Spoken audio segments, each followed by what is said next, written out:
mentioned at the beginning of the tour, which is that I'm going to give you a bracelet and a map by the end of the tour, and this will give you benefits and discounts with some of our allies over here in the downtown area.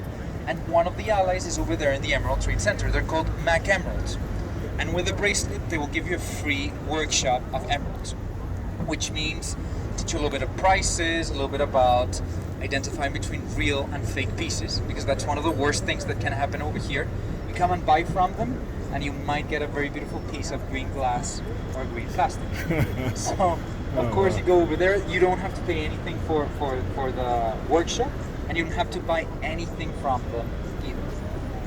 But also, it's interesting because prices can vary a lot. I mean, it's not like diamonds around the world. There's a standard that you can measure the diamond to. Over here for emeralds, it's a little bit more, subjective to what the guy wants to sell it for. And emeralds can go from, they showed us two pieces in the workshop, about this size. It's a very small jewels. One was a very low quality one, the other one was a very high quality one. Low quality one was about $15 and the high quality one was close to $20,000. And they were the same size. So that's how different you can find them. Some of them are free because they're called morraja. Morraja is one of the lowest of the basest of the qualities of emerald, but they sometimes give it out for free in some of the places. And then you can get to millions of dollars. I'm going to show you some famous pieces. These ones actually.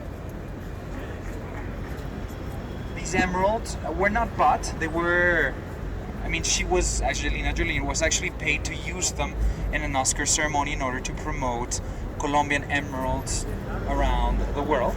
Wow. Guess the value of those. $1 million. More. Not that much. 3.5 million US dollars. Wow. So they can be very expensive, and this is not even the most expensive piece that you find around the world.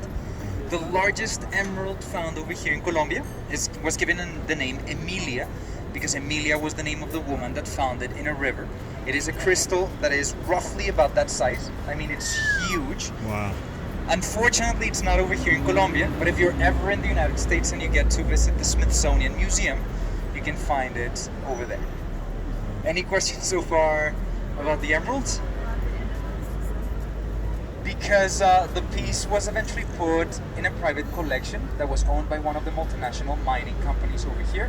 Multinational mining company that was owned by the United States. Not so many people were visiting the stone itself or the collection.